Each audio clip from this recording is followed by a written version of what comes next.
Good evening. Welcome to St. John's University and the College of St. Benedict. My name is Michael Hemisath, and I'm the president of St. John's University. I'm very pleased to welcome you to this evening's 26th annual Peace Studies Conference and Lecture.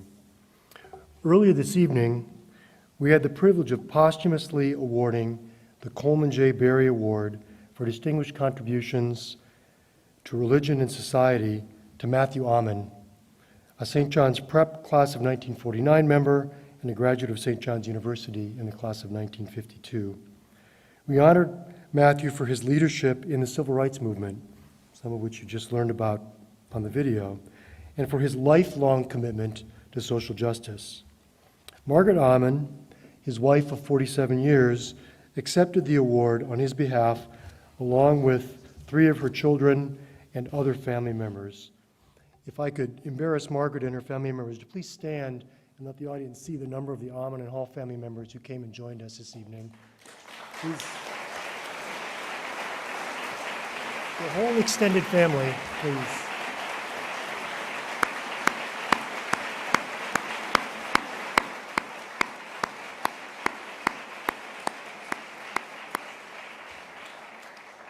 Clearly a legacy that is extended through the generations. Thank you for joining us. I would also like to recognize the presence of many of Matthew's prep and university classmates. If I could again prevail upon you to stand and let the audience see that his prep and university classmates are here to help honor him as well. If I could get you to do that once more this evening. Prep and university classmates.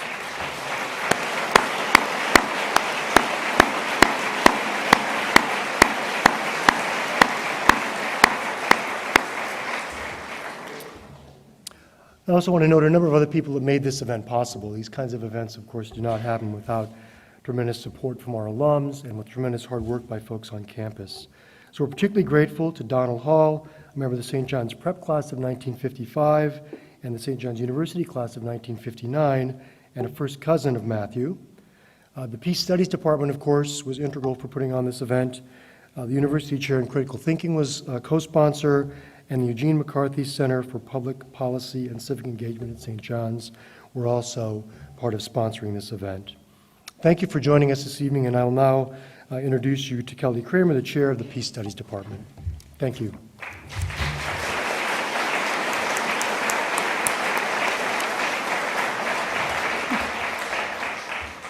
Hi, thank you all for being here. First, I would like to acknowledge the presence tonight of Joan Trumpauer Mulholland. Would you please stand? She earlier today really amazed us, sharing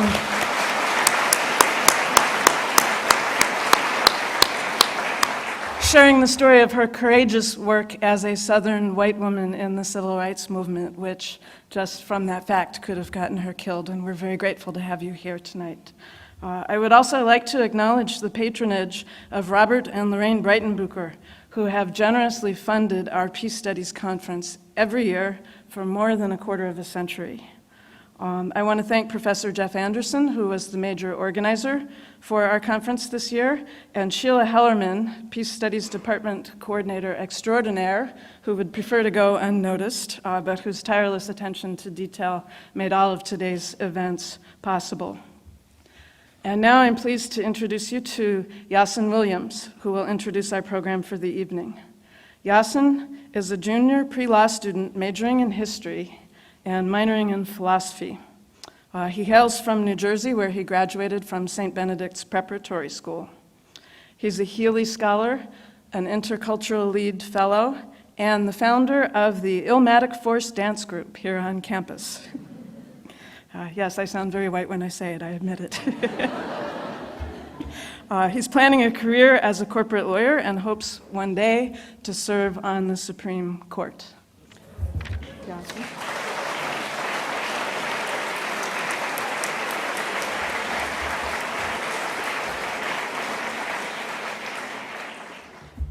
Good evening and welcome. I am so pleased to be here with you all tonight and to have this opportunity of introducing a man who is known today as a civil rights icon, a man known to be an eminent authority on nonviolent social change, a man known as Dr. Bernard Lafayette.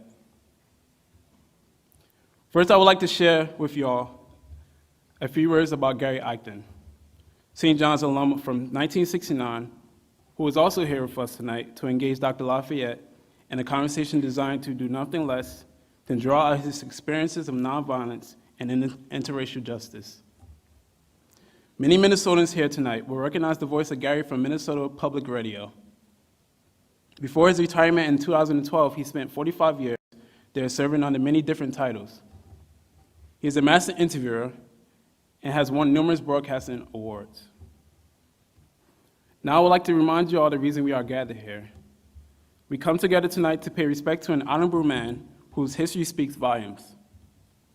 Originally from Tampa, Florida, Dr. Lafayette, at the age of 20, started his career in the civil rights movement while he was a student in Nashville, Tennessee in 1960.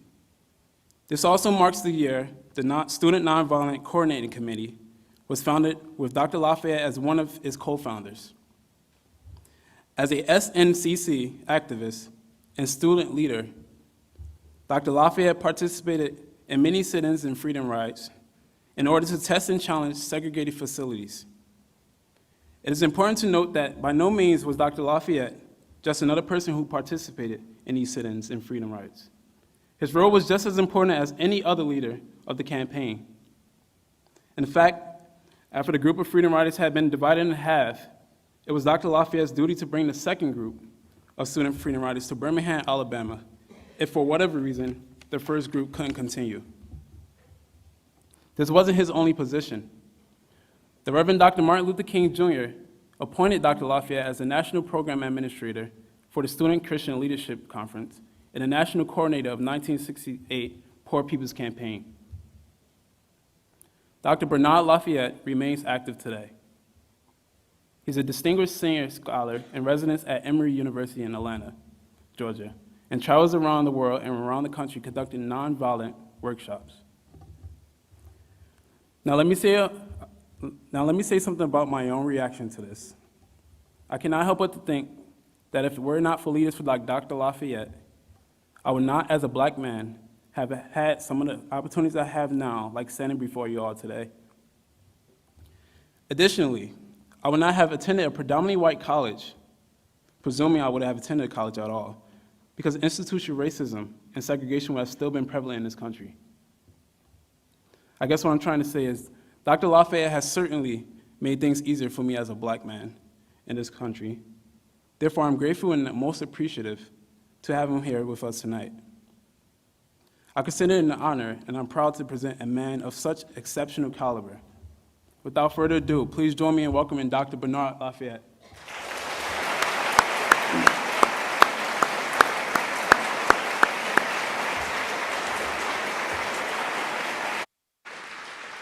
Thank you.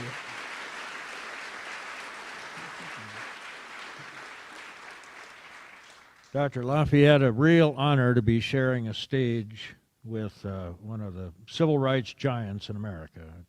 It's a true honor. Thank you for joining us this evening. Thank you. You know, we were paying special tribute to Joan Trumpauer Mulholland and Matthew Amon. It struck me that we've got a white man from St. Cloud, a white woman from the South.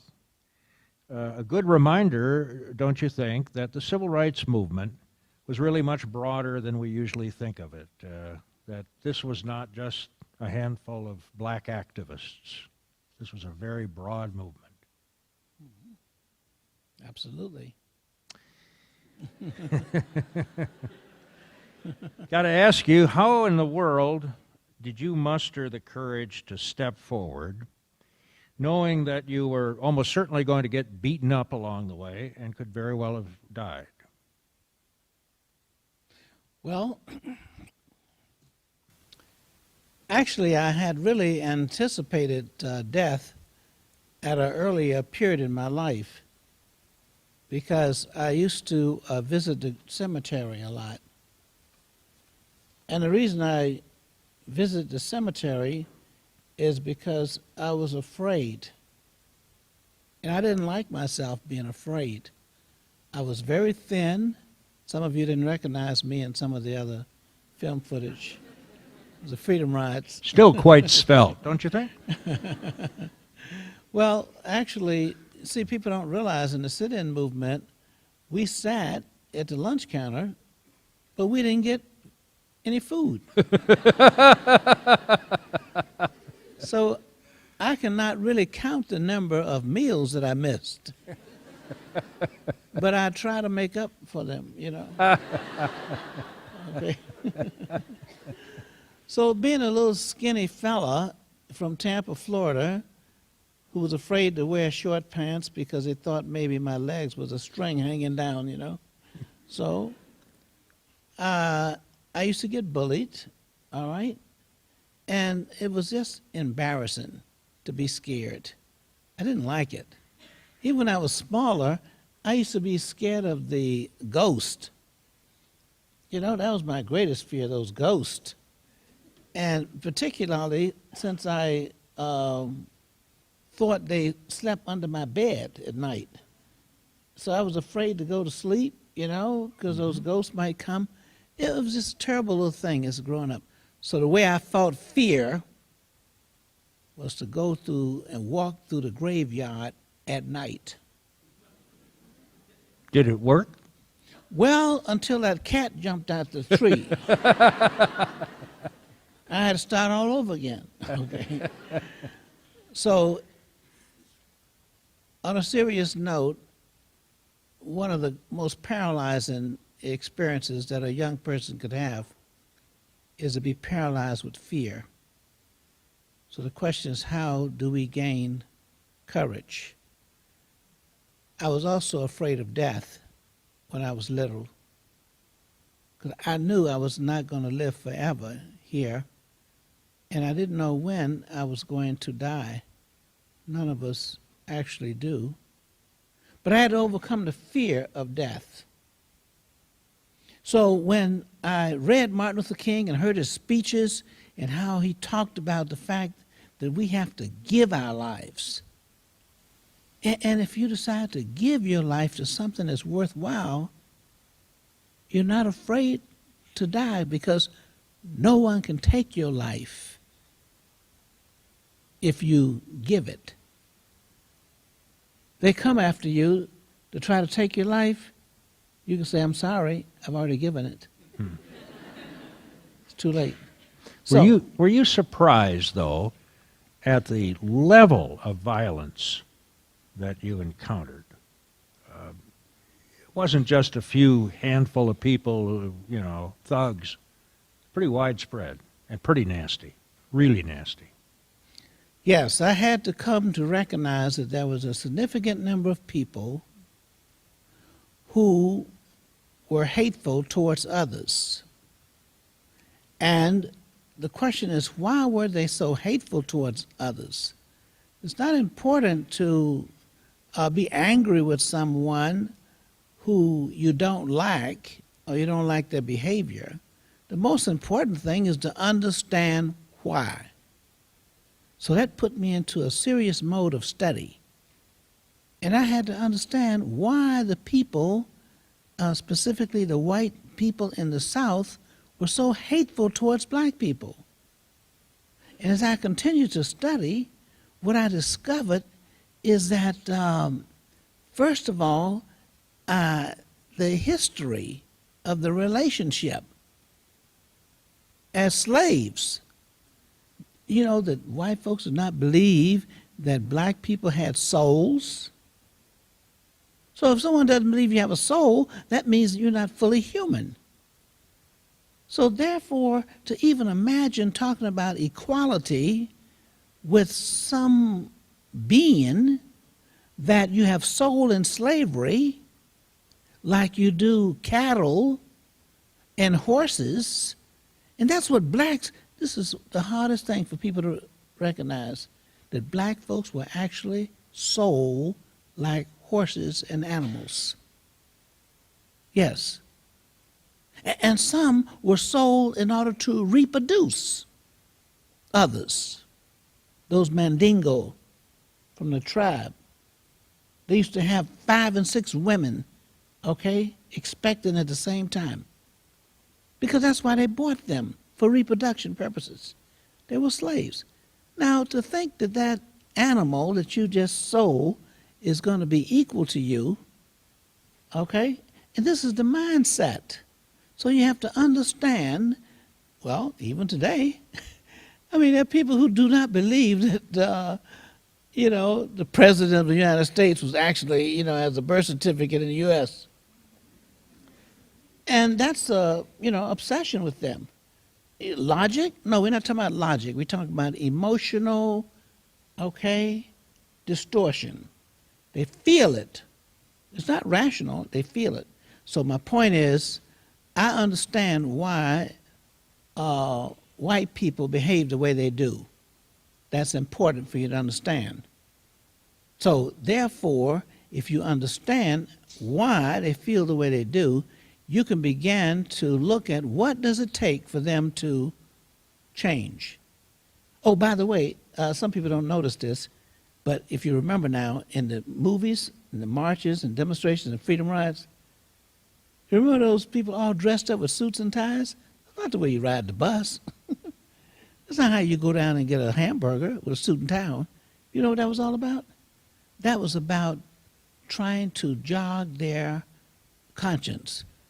So they had to make a choice between sitting down next to the people who attacked us or sitting down next to someone with a suit and tie on.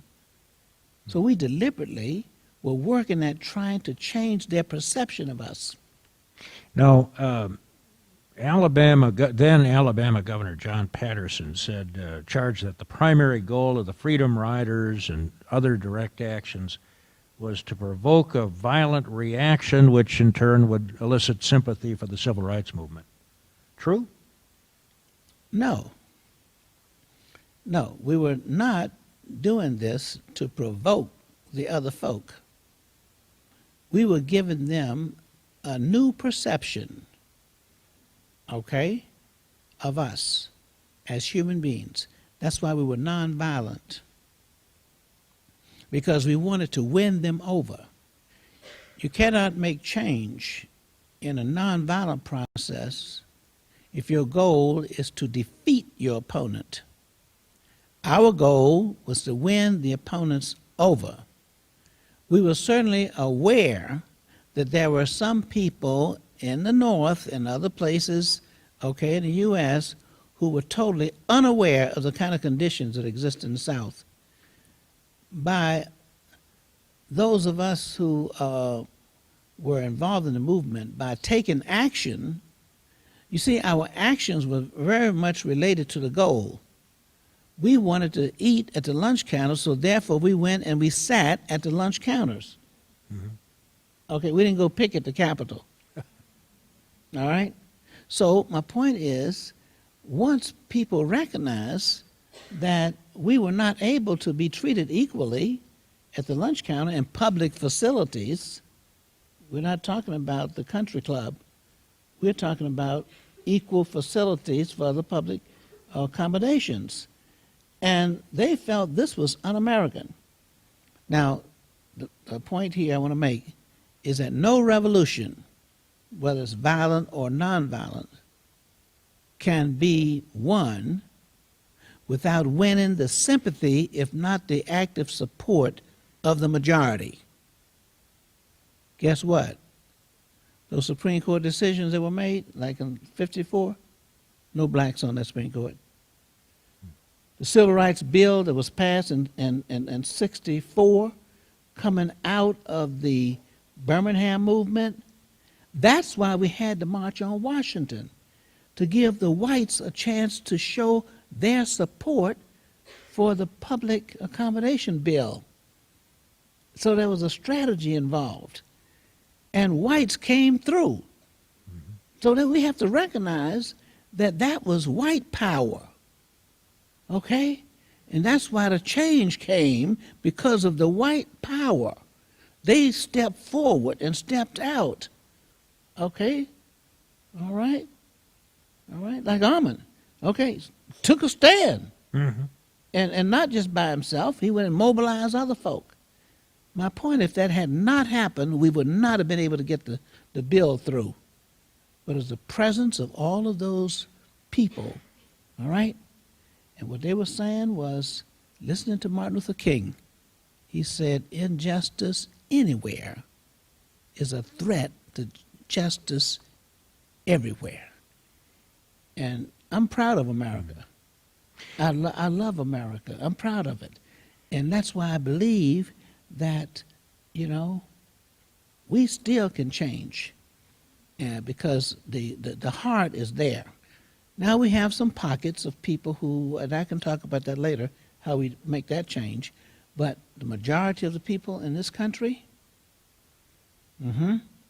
yeah, all those bills that were passed, the voters' rights bill, all that sort of stuff, the majority of people who passed the bill were in Congress, and the majority of the Congress people were white.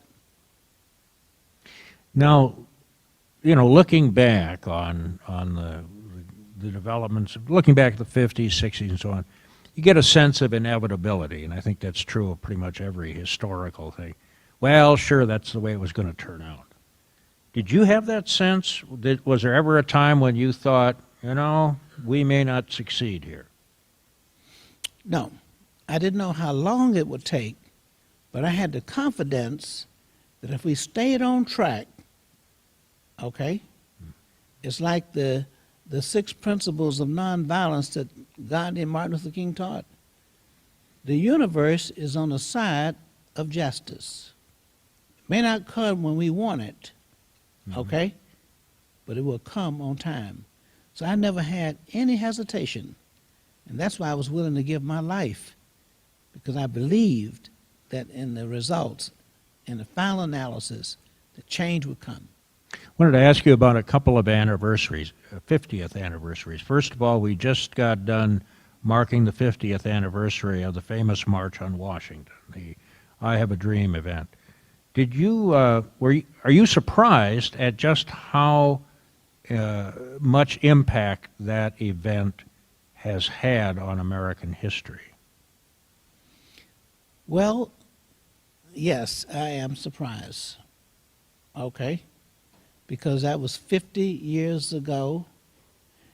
When we were organizing and planning for that march, we did not know how many people were going to show up. There were national leaders who were discouraging Martin Luther King, okay, about carrying forth with that march. They said, in effect, and I can quote them, that if you bring all of these angry black people to Washington, D.C., and they start a riot, you're going to set civil rights back 50 years. That's what they thought was going to happen in 50 years, okay? There was going to be a setback for 50 years. But Martin Luther King, and I joined him in having faith that this is something we needed to do, and we had to take the risk. We were hoping nothing terrible would happen like a riot, but we could not actually control everything. But a lot of people don't know, though, but the labor union, they were with us, and the labor union provided the marshals for us. One of the things you must always remember when you have a march, you got to have trained marshals, and that did help. Another anniversary, 50th anniversary, comes up next month, the 50th anniversary of the assassination of President John F. Kennedy. What was the Kennedys' position on civil rights? Were they supportive? Were they willing to take risks? Or did they have to be pushed and shoved? Well, each administration has its agenda, okay? Like, for example, President Johnson with the war on poverty and that sort of thing. Each president wants to make his mark. No child left behind. There's always a theme or an issue attached to, okay, the administrations. Like Obama, they call it Obamacare, okay? If you didn't know it was health, you wouldn't know what it was, okay? But yes, so the Kennedys, for example, Kennedy wanted to make a strong statement in terms of democracy, our practice of democracy as a model. That's why, the Bay of Pigs, okay, all that sort of thing, the kind of things that he was supporting in terms of even the war. So my point is, he was fighting communism, and he was trying to show. So his mark was going to be international. That's the point. So these demonstrations and protests and people getting beaten up and put in jail, if you didn't have all of that international press, all right, it wouldn't have been such a problem. But hey, you're trying to show people about how we have a democratic country and our form of government is the one that's the model. And then you have all of this demonstrations and people beating up each other, burning buses, and folks sitting in and getting water hose and all that.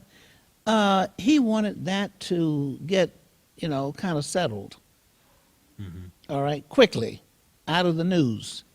So that was his initial motivation. But when he realized that this was not going to go away, then he had to stop and he had to address it, okay? Because it was not going away. So I think that he became supportive as a means of being able to address these issues so that he could be able to go on and complete his agenda, okay? Now, having said that, it was Senator Kennedy running for president who made a phone call to Reidsville jail judge that got Martin Luther King out of jail. Because Martin Luther King was in jail because he had not changed his driver's license, okay, when he moved from Alabama to Georgia. That's why he was in jail, all right? And it was Woodruff, I believe, who, I'm trying to think of his name as well, the historian who was working with Kennedy, and he told Kennedy to call Martin Luther King's wife and express his concern. And he did. And Mrs. King, Coretta Scott King, at the end of the conversation, Kennedy said, "Now, if there's anything I can do to help you, let me know." And she is being from, sounds very literal, and she said, "Yes, get my husband out of jail."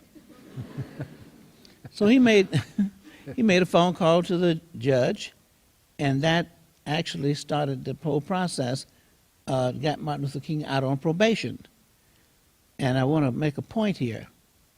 In the Freedom Rides film, there are some comments about Martin Luther King not joining the Freedom Rides. Mm-hmm. And I that he think was- Julian Bond is quoted as saying, well, it proves that he had feet of clay. Yes. I wanted to correct that at 2 points. One is, had Martin Luther King got arrested on the Freedom Rides, he would not have gone to Potchman. He would have gone back to Reidsville for violation of his probation, which had nothing to do with social change movement. They were going to jail to desegregate the buses, but Martin Luther King would have gone to jail because of the driver's license. You have to be logical. And when you don't have information, sometimes you do make statements like that. There's another point. Feet of clay. Martin Luther King, I saw him at the mass meeting in Montgomery on stage when he called for, okay, if you see the real rest of the film, he said, I have a very special mission, and I want to get people who are sure about their nonviolence. He said this in church. And only a few people volunteered who were sure about their nonviolence. He walked out, because I was standing on the steps in front of the church. He walked out through a mob. You saw the violence, you saw the film footage of the cars being turned over and rocks being thrown through the church glass windows and all that sort of thing. Martin Luther King walked out there with about 12 others. You were trapped in the church, too. Yes, absolutely. I was in that church. And when he walked out the back of that church, I was standing on the steps, and I saw him walk through that mob. And I said to myself, that's the last time I'm going to see Martin Luther King. You know what he did? He went because he heard there were some cab drivers, black cab drivers, at a service station, and they were organizing and getting their guns together to come and rescue us out of church. Martin Luther King went there and talked to them, persuaded them to put their guns down. That would have been a mob action. And by the way, those cab drivers, they were from World War II. Okay? All right? They knew, okay, how to fight. They didn't just go around sticking up people like they did in Chicago. Okay? They could shoot. All right? And Martin Luther King dissuaded them. But then the miracle is he walked back through that mob. I was standing there, I saw him. Now, is that somebody who got clay feet? Well, well, what about Martin Luther King? Now, we have a good sense of him, I think, as a public person, as a symbol. What was he like as a person? I love to talk about that because that's something that people would never know unless they were around him. Number one, Martin Luther King was a rival, okay, to Dick Gregory in terms of humor. He used to tell the best jokes, okay? Martin Luther King was just fun to be around, telling jokes. In fact, it was Martin Luther King's job to keep the driver awake when we used to have to travel late at night going from one rural city to another. His job was to sit in the front seat and keep the driver laughing so he wouldn't go to sleep. Do kind of a stand-up routine. Yes, sit out either. He used to do that. And then he was a great a pool shark. Really? Yeah. You see, that seminary went to up there, Crozer, in the basement of the chapel, they had a pool table. And that's what the guys used to do on the weekends, you know. So Martin Luther King got to be really good at shooting pool. And we used to go to different cities, those rural areas, and head straight to the pool hall. Yeah, and say, well, bring your best shot out. And they go wake him up somewhere, you know. And he was so nervous that he was shooting pool with Martin Luther King. Martin Luther King used to clean the table off while he was shooting. April 1968, you're in Memphis, the Lorraine Motel with Martin Luther King. What was that like? Of course, Martin Luther King was assassinated that day. Yeah. What happened was having a staff meeting, executive staff meeting in Atlanta, and he got this call to come to Memphis because the sanitation workers were on strike and they were marching and their movement was waning, and they wanted Martin Luther King to come and give a sort of a shot in the arm and stimulate them and have a press conference and march with them. Well, he didn't want to go to Memphis, by the way, because it was off schedule. We were having a staff meeting planning the Poor People's Campaign. Jesse Jackson, Andrew Young, Hosea Williams, Jim Bevel, Dorothy Cotton, go right down the line, okay? T.Y. Rogers. So he said, you guys go ahead and stay here in Atlanta. I'm just going to go up to Memphis one day and come back. And the guy who traveled with him was Bernard Lee. And, well, when they got up there and had the march, it broke up in violence. So we decided, since we had to do the march over again, we would just go to Memphis. That's why all of us were in Memphis. And so what happened is that while we were planning to have the march over again, Martin Luther King was scheduled to be in Washington, D.C.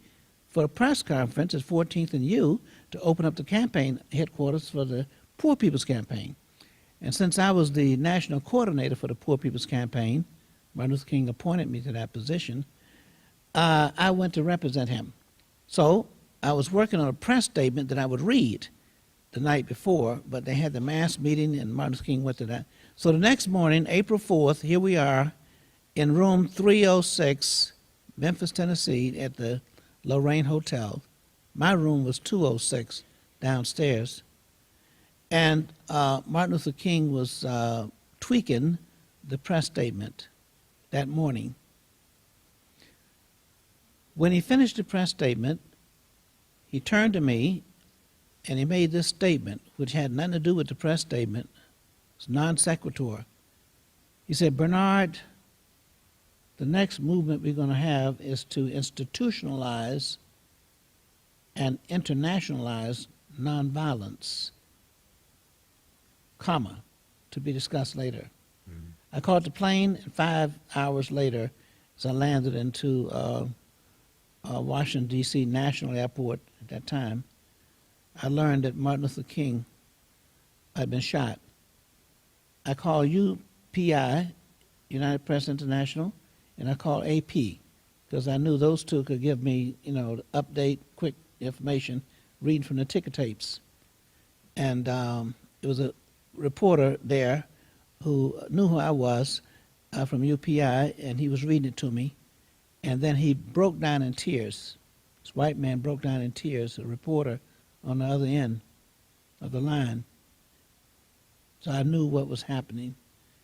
And he squeaked out, his voice to tell me that Martin Luther King was dead. That's how I found out that Martin Luther King had died. I haven't cried because I haven't had time to grieve. I had to work on getting nonviolence institutionalized and internationalized. So we got about 36 centers around the world where we're teaching Kingian nonviolence in prisons and in communities, colleges, universities, nonprofits, and that's why I'm so glad to be here to see the work that you're doing here at St. John's. You are fulfilling Martin Luther King's last request. Should we think about the election of Barack Obama as president as kind of the culmination of the civil rights movement, the end of the struggle? It's a giant step along the way. In that Freedom Rides film, you can see where Robert Kennedy, Attorney General, back in the early 60s, saying that we may see in our generation a Negro president. Mm-hmm. Yes, but that's just one step along the way. Now, since we have this opportunity, let's just be clear about it, okay? Barack Obama was not expected to win the first election. Okay? Unfortunately, some of my civil rights friends did not support him in the primary because they didn't think that was going to be possible for this young, guy from Chicago, senator and all that business, but, you didn't expect that to happen. It happened. The question is, how did it happen? Well, it happened because a large number of people who had never voted before, decided they were going to get up and go get registered to vote. And a large percentage of those people were older white women in the Midwest, Some of them were, seniors, not just senior citizens, but in their 80s and even 90s, had never voted before, but they went out and voted for the first time. People have told me about their relatives, All right. So the point I'm making is that he was able to stimulate people and get them moving, all right? Because even in his message, he said he wanted to be the president of all the people, So he wanted to be the president of the poor people, and he wanted to be the president of the middle class people and all the rest of them. He didn't really campaign as a Democrat. He wanted to be president of Republicans, so he was serious. He wanted to be president of Republicans, which was what a president should be. He did not run on a black platform like the previous black candidates. So the previous black candidates ran on a black platform so the black people would have a voice in the national government. He didn't want the voice, he wanted the presidency. What do you see, Dr. Lafayette, what do you see as some of the biggest challenges facing us today? Okay. There are three big challenges. There are many others, but just the three biggest ones.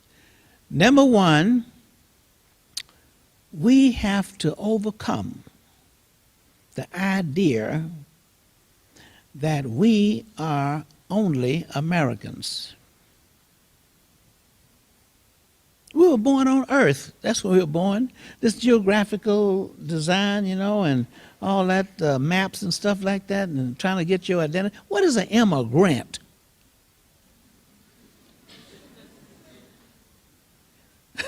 Think about it. How you get to be an immigrant? All right? No, you just showed up. You were born on the earth. That's right. Yeah. Middle East is a direction. It's not a...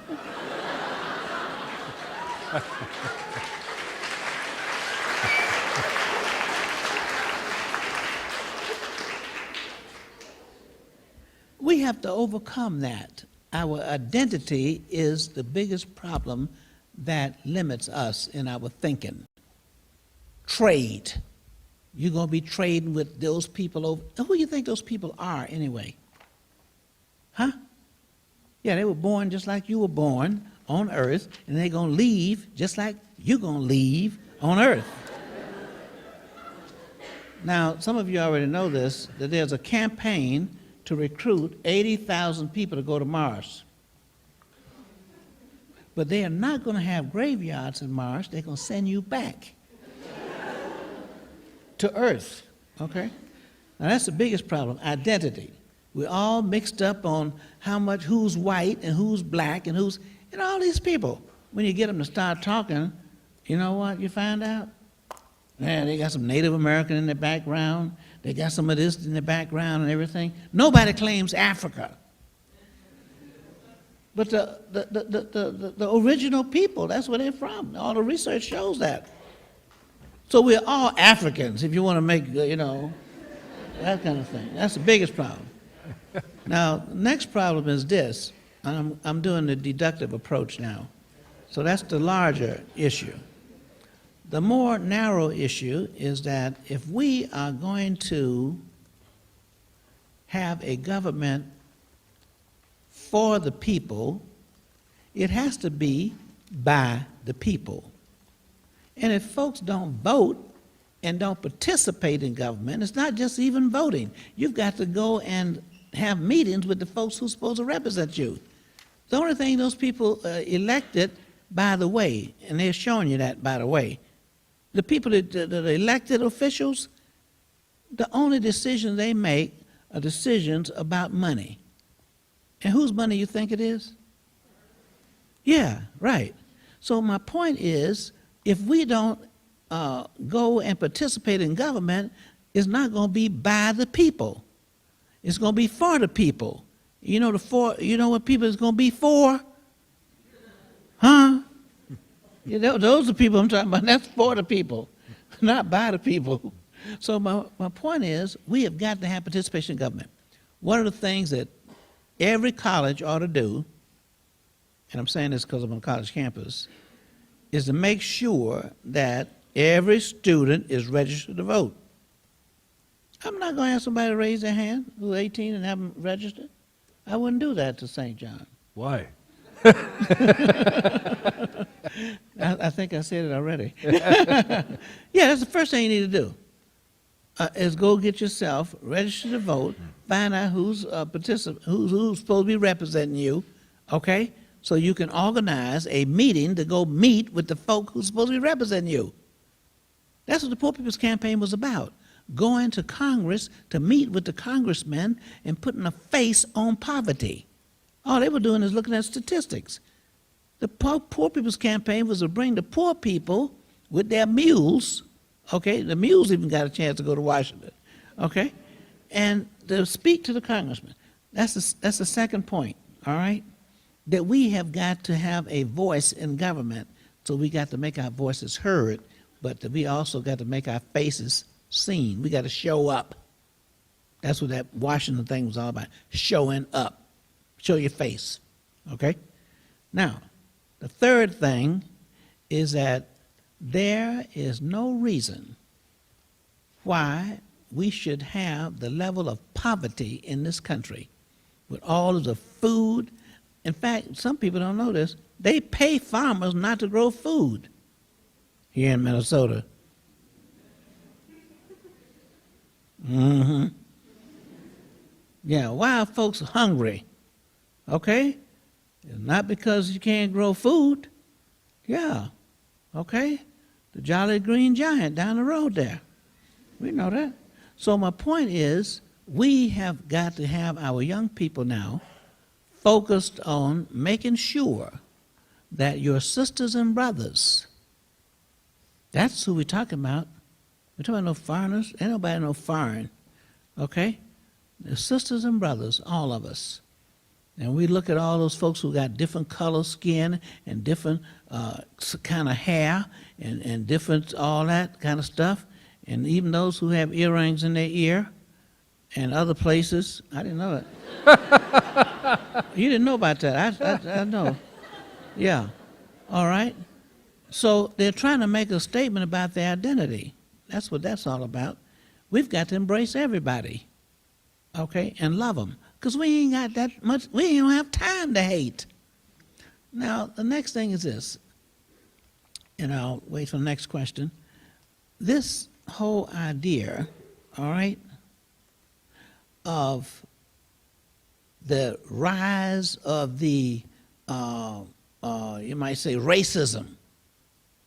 Why do you think these folks are acting the way they're acting? They weren't victims of any discrimination, white folks. Okay, and these young people, they didn't know about those days of segregation and all that, and they're all over the place. Some riding on motorcycles and stuff. But my point is, why are they acting like that? We thought we had solved all these problems of the past. All right? No. What we didn't account for is the third generation syndrome. Third generation. The first generation that comes over, all right, they bring their culture, they bring their religion, they bring their clothes, they bring their food. Food is good. And my point is, they bring everything from their own other countries and their cultures. All right? The second generation, all right, start eating McDonald's. All right? They change their clothes.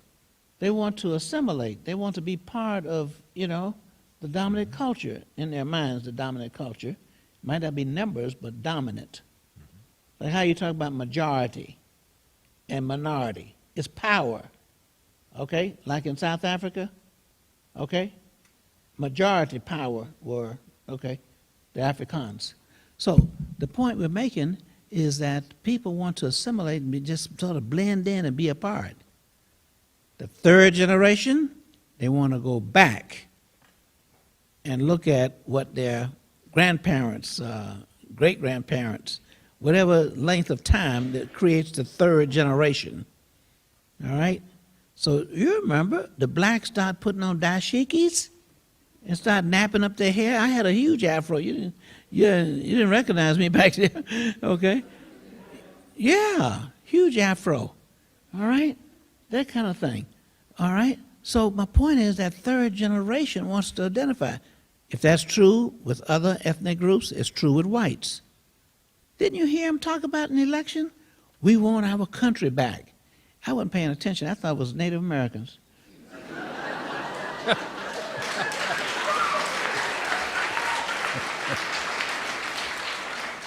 I want to give all of you a chance to ask your questions. But one more, if I may, please.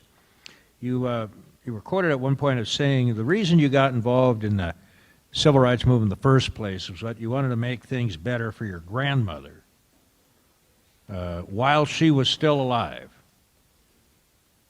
Did you succeed? Was she still alive when those significant pieces of legislation were passed?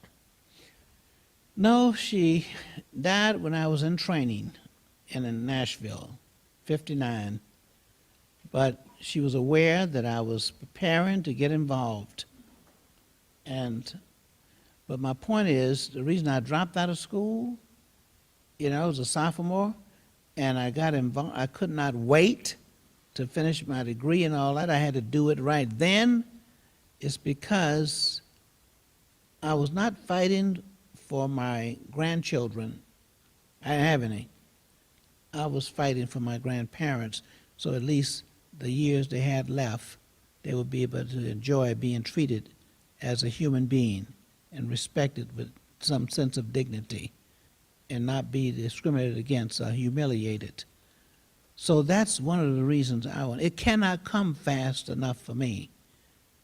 I'm more in tune with that book that Martin Luther King wrote, Why We Can't Wait. It's because we have waited too long, okay? And to say wait means never. So therefore, I could not, okay, hold back. And that's when I pushed forward to make this thing happen. And I had the opportunity to work with Dr. King. And that's what I didn't want to miss. Because what I learned from Martin Luther King and walking with him and working with him side by side, there is nothing that can compare to that opportunity and that experience. And for that, I am so grateful. That's why I will go anywhere around the world to teach people Martin Luther King's philosophy and what he stood for. So when they shot him in Memphis, they thought they had killed him. That's why they shot him. Now, he told me he was going to come on to Washington after I got there. Okay? But you see, what happened is they shot him, but they missed. I know they missed because, yeah, they missed because they ended up celebrating Martin Luther King's birthday, a national holiday. No other civilian got a national holiday. And then, not only in the U.S., do you know they celebrate his over 100-some thousand around the world? There's only one person whose birthday is celebrated in more countries than Martin Luther King, and that's J.C. himself. And then,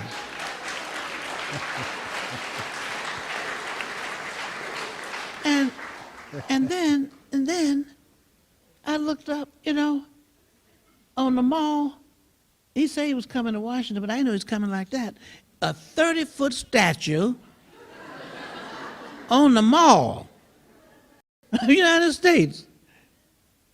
Yes. It's a heck of a deal. They put a hit on him, but they hit and they missed. Because Martin Luther King is alive today. His message, his story, what you're doing right here, okay? Yes, they missed. I know they missed. Dr. Bernard Lafayette.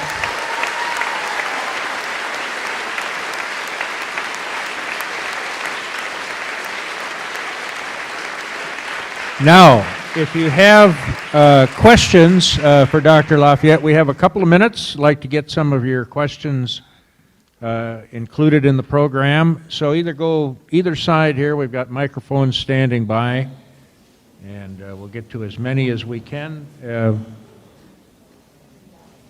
Have anybody lined up yet? In the meanwhile, have you seen The Butler? Yes, Is it accurate? yes, the Butler is accurate. All right.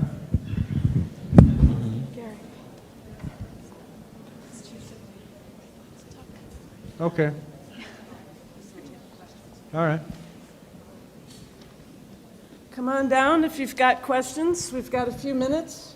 We need to keep the microphones down here, but we've got some Peace Study students who volunteered to help, and I'll facilitate.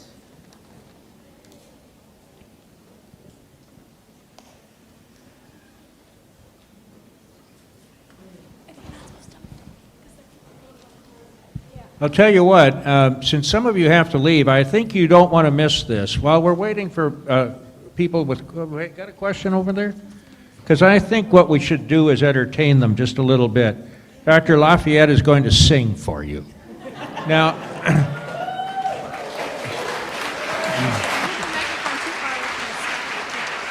now, of course, you can, select whatever songs you want, but I want to hear "The Buses Are Coming." This is a song that you sang in the Parchman State Prison facility in Mississippi, a hellhole if ever there was one. Take it away, Dr. Lafayette. Well, I will be happy to do that. Let's see. I probably need to stand up, don't I? Yeah. Well, if you want, Sing, yeah. take it easy there. Let's see, does this come out? Yes. Well, while you're lining up for questions, we have to just be very transparent here. I was studying my New Testament at the American Baptist College when I was a student, and what happened is that I was trying to find me some good, gospel, spiritual music to put me in the mood, to read my New Testament. And what happened is I was in Nashville, and I kept turning the radio, and all I could hear was these hillbilly songs. Oh, wait a minute, hold it. I changed the station. And then it said, oh, do eat your back, leaping lizards, crawling crickets. I said, oh, Lord. Turn the thing off. So I said to myself, wait a minute, hold it. I'm hearing this music, but I am not listening. I've been trained to listen, because that's part of the whole nonviolent process. So what happened is I turned the station back on, and I started listening. And there was a song, country music, and what happened is it was about a governor, a former governor of Alabama. His name was Jim Folsom. Mm-hmm. They called him Big Jim Folsom. He was a great big old fella, and he was a senator then. And what happened is he, was very much in charge, and what happened is he took this little white girl for a ride. A little old young white girl, no more than about 12, 13 years old, in Coleman, Alabama. 9 months later, she had a little baby, and she had to drop out of school and had to take care. This was a little white girl. All right? Sometimes we just think that these people don't like black folks.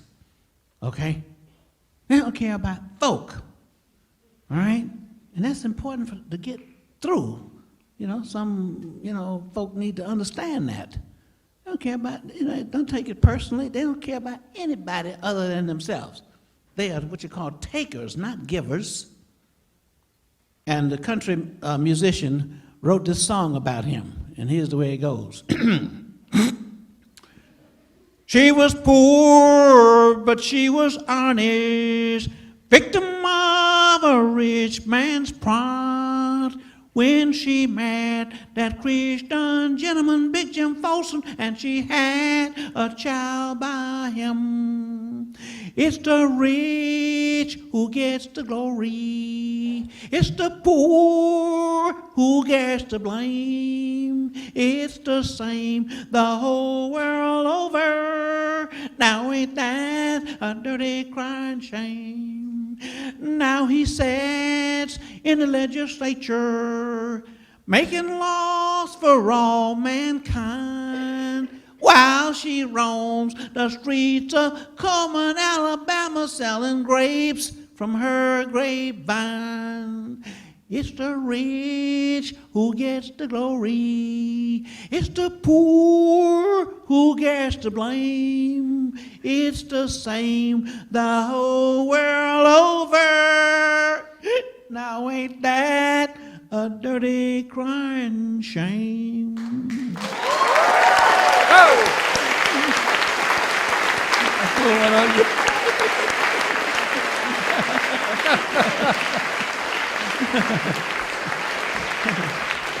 Yeah, music was the thing that really got us going, and music was the thing that kept us going. Because, see, when you have music, and that was one of the things we looked at to decide where we were going to have a movement. We couldn't go everywhere. Why did we select these different places? Because a lot of them had the same problems. So how do we do that? It's when people start singing their own songs. That's when we knew we had a movement, because the movement was in them. See, it's one thing to be in the movement. It's another thing to have movement in you. Okay? So that's the one thing we always looked at. And so I'm going to sing this very quickly, just 2 verses, and then we're going to get some questions, okay? So one of the things that happened is that we sang throughout the movement in the jail and every place else. All right? So Gary wants me to sing this song right here. I sing it, and then we'll, at the end, anybody going to stay over, you know, to 12 o'clock, we'll sing it again. All right. We wanted to let the jailers know that we were not the only freedom riders, that some others were coming. So we used to sing in jail. And this song we sang, like some of you saw on the film, okay? Buses are a-comin', oh yes. Buses are a-comin', oh yes. Buses are a-comin', buses are a-comin', buses are a-comin', oh yes. See, we're in the city jail, actually, and so we could look out and we could see the route of the buses coming to the bus station, okay? Because we were up there on the 3rd floor, and we could look out the window, and we turn around and saw the jailer, and we say, better get you ready, oh yes. Better get you ready, oh yes. Better get you ready, better get you ready, better get you ready, oh yes. They're coming into Jackson, oh yes.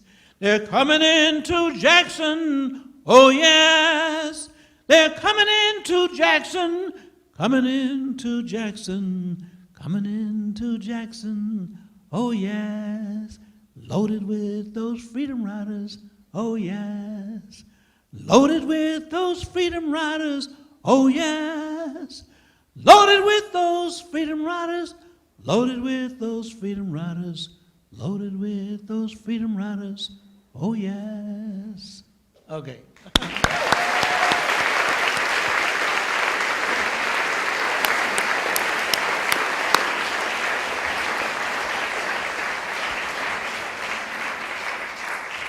I kind of want to listen to this all night, but we did promise you a chance to ask some questions. So we'll start over here and go back and forth a couple of times. Thank you, Dr. Lafayette, for gracing us with your presence today. I really enjoyed your insights into the civil rights movement and your experience. And I think your first song kind of just set it up for this question. But my question is that we live in a radically new generation where we are actually a part of a very big corporate economy, and I feel like institutional racism is as much economic as it is historical. So I would like to know what your thoughts about how to overcome this and achieve more equality in the face of gross inequality. Thanks.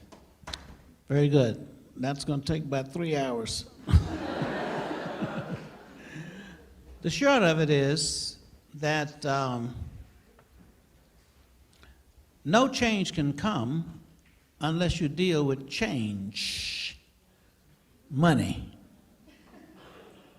Okay? That's the change that has to come. All right? We have to change how we distribute, okay, and invest money. Money actually is a substitute for human beings. That's why we always talk about how much are you worth. Okay? What do you think they talk about when they say your worth? You worth?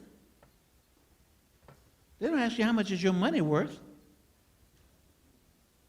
So you see, the problem is that people have substituted these external commodities, okay,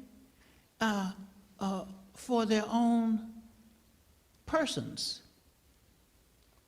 They have to then sort of understand that it's not how many bonds you have in your investments, it's how much have you invested in bonding with each other. Do you understand what I'm saying?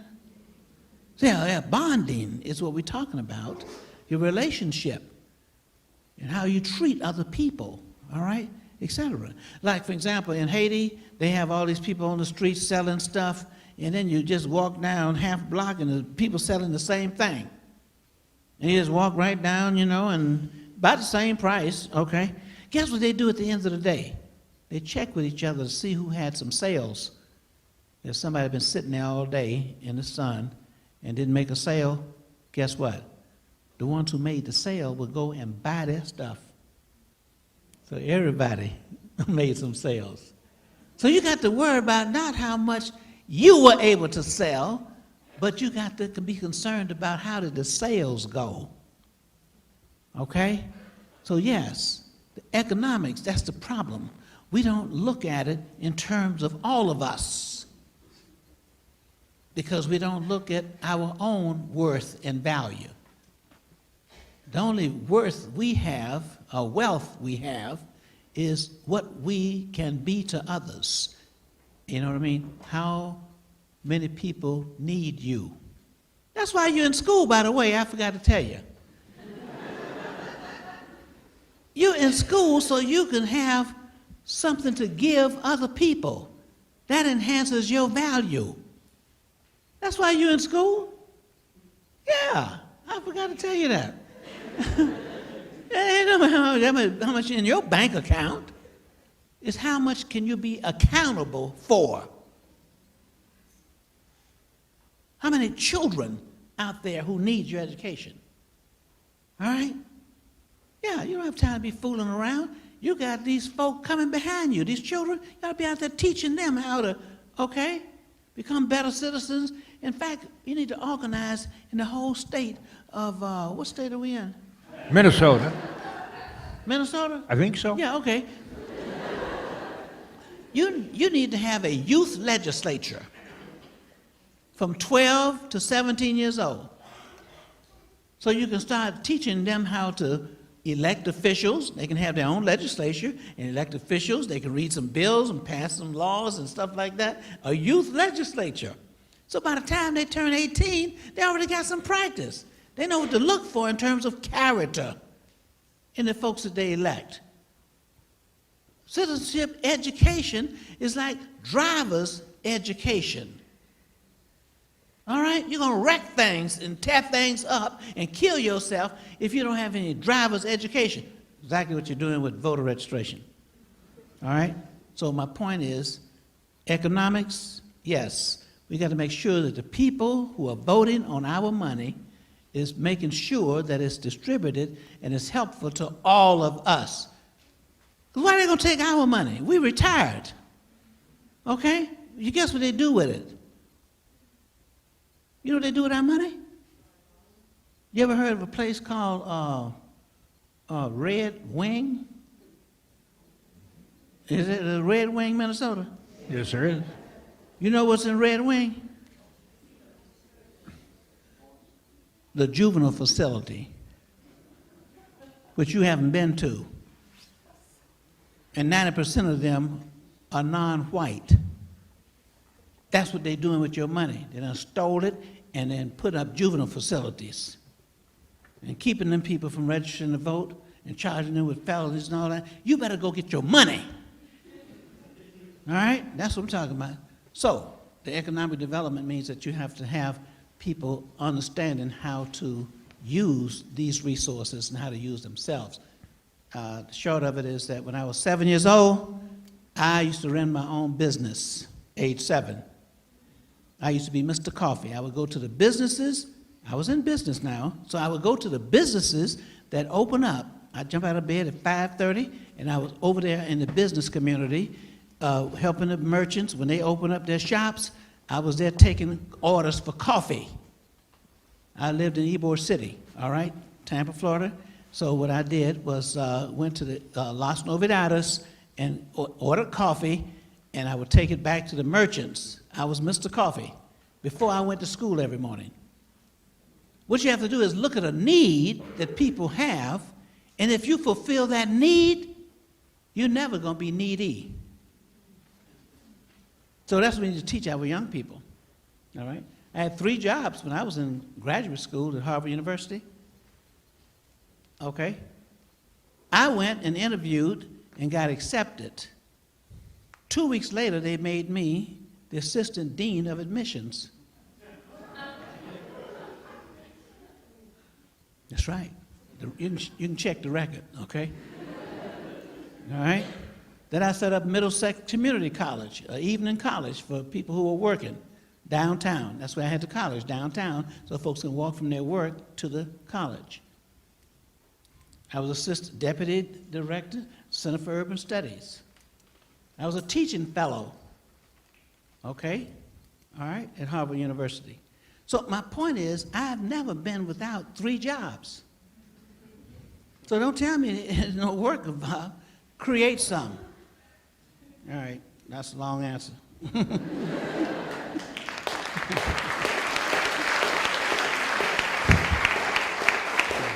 I hate to say this, but we're already running overtime. Yeah, I know. That's what happened. Should we take one more question? There are Why people don't we who... just ask all the questions and then I can respond one time?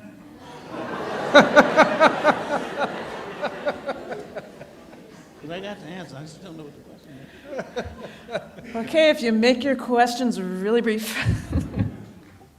Over here. Is this on? Doctor, there's the argument that the U.S. government was behind the death of Dr. Martin Luther King. We don't read much about it in the press.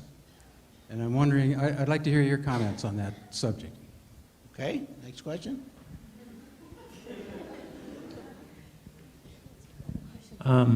Where was the movement going in '68? Was there a shift with the Poor People's Campaign to more class-based organizing? And was there more involvement in the anti-war movement? Good question, okay. My question is about the third generation syndrome and how that affects people with narratives that haven't really been established, such as those of mixed race. Good. Let's hold right here, and let me respond to those very quickly, okay? I have not investigated Martin Luther King's death in terms of who killed him. I can tell you right now, James Earl Ray did not. And I have evidence that he did not, because he was not left-handed. I went to the room where the shot was supposed to have been fired to kill Martin Luther King, and there's a bathtub right across the window, okay? And I went there with a homicide detective, and this homicide detective put himself in the position so he could look out the window with the bathtub right there. He said the only way that James Earl Ray could have got an angle to kill Martin Luther King is he had to be left-handed. I was over at the University of Rhode Island. On the staff over there is the man who did the forensic test on the gun that James Earl Ray used. And he came out with the same conclusion, that that was not verifiable, that gun was the one that killed Martin Luther King. Okay? Now, I haven't done any research, and I haven't, because I've been too busy trying to make sure that what he wanted to do in terms of institutionalizing nonviolence would go on. But from the evidence I got, Dexter King, Martin Luther King's youngest son, met with James Earl Ray and asked him, did you kill my father? Looked him straight in the eye. He said, no, I did not kill your father. And Dexter believes that. Mrs. King, okay, she believed the same thing. No member of the family believed that happened. So, all Martin Luther King's x-rays and all the evidence and everything else, forensics, was sealed up by a presidential order for 50 years. So we got to wait. Okay? Now we can find out who killed Kennedy. 50 years up. All right? In fact, there's a magazine out. All right? And on the front page of that magazine, it says how Kennedy was killed. All right? So that's my response. It's not an answer. It's just a response. Okay? The next, in terms of did things change when 1968, Martin Luther King was on the Poor People's Campaign and the war in Vietnam and that sort of thing, etc. Yes, there was a shift because you see, we could not get any headlines as long as the war was going on.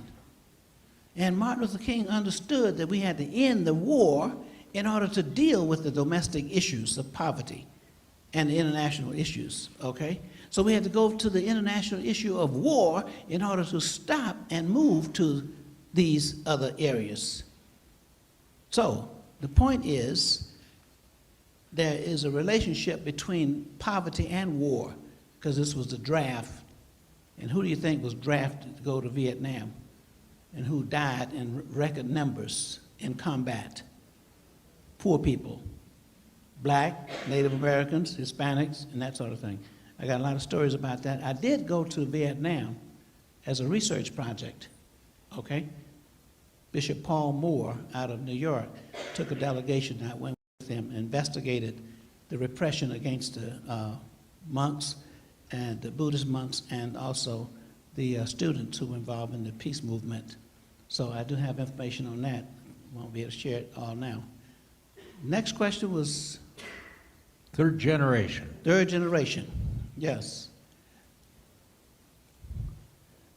People might have mixed cultures and that sort of thing, but there's usually one that's predominant. And in many cases, it's the mama, okay, who raises a little boy if you stay with him, that kind of thing. And that family, whatever, okay? So therefore, that third generation has already identified itself in terms of the particular things in their culture that they, like their religion and other things that they, embraced. So when they relieve themselves of that and join the dominant, okay, whichever culture they embrace, if they join and try to absorb themselves, or if it's more than one culture and they want to, discard it. Because sometimes people have parents who one born in one country and one born in the other. All right? All right? Like my grandfather was born in Cuba. His father was French. Okay? And his mother was Cuban, all right? And then West Indians. My grandfather married West Indian. So I like pigeon peas and rice and black-eyed peas and rice too, as well as black bean soup. Now you want to get me, give me some garbanzos, some chickpeas, okay? Yeah, so my point is, yes, even with the mixed culture, there is a predominant one, okay? And when they release that, and for the majority culture, dominant culture in another country, that's the second generation. Now, when I go back to my roots, I have to go back to Africa, France, okay, the Bahamas, Cuba, all right? So, we can talk about that some more later. Let's just get some more questions, and then we can close. The rest? All right, we do have to wrap up after this one, so one more. All right. Hi, Dr. Bernard. My name is Ashley Yang, I think, for our last question. Thank you. I think now that we live in this society, there are a lot of underrepresented groups that we're noticing. And in terms of equality and equity, what does it mean to you to be an ally so that maybe a lot of us who are here can be called to action, who have, like, you know, because many of us are differently called to action in different times of our life. So what does it mean to you to be an ally, and what can we do? An ally? Oh, first of all, we have to identify ourselves differently, because when we see people with specific problems, we have to not see ourselves as simple allies. That's the problem. We have to see ourselves as human beings also, because, number one, we could have been born in that same situation. No one here did any research and decided that they wanted to be a white person when they were born, you know, or an Ethiopian, okay, or whatever. And you didn't decide you were going to be born in, you know, Minnesota. You could have been born in South Carolina, okay, Mississippi or someplace. We just showed up. Now, we don't have any small children here, but we all know how you got here. There's no secret. We know how you got into the world. I'm looking at you, you may be all dressed up, and all this, but I know how you got here.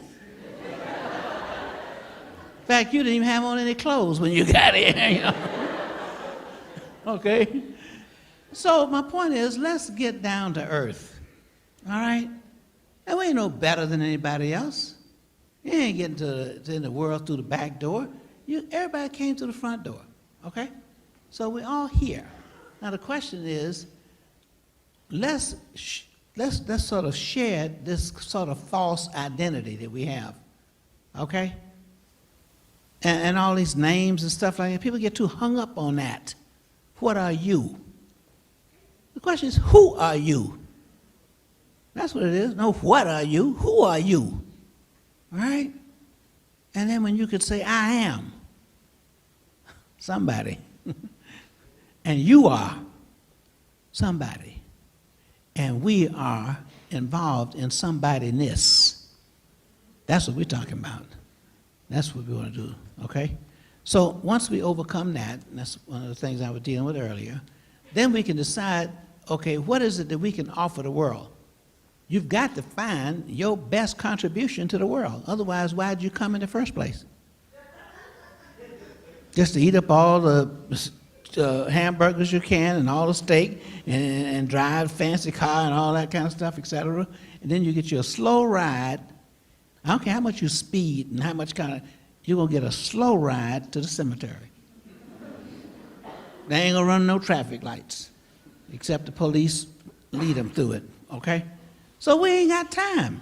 We got to, you know, get busy, and we got to go because the light's on. Dr. Bernard Lafayette.